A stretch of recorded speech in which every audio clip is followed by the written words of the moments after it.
Okay, I wanted to make a video here of the bars that I put on my Breakout because the drag bars were just too uncomfortable. These are Flanders bars. They have a 4-inch rise and I believe it's 4-inch rise, 3-inch pullback.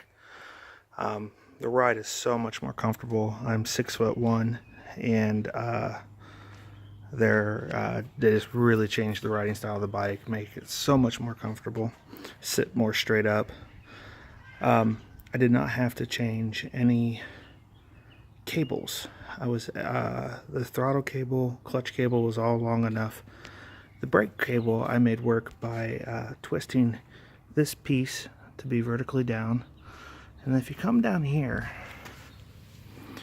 I have the ABS model, so this is the brake line here, and it used to come down and U around and come back out. So all I did was straighten it, and it gave me plenty of room. As you can see, it's cocked. I got plenty of length on all the cables. So this is a $199 bars from Amazon.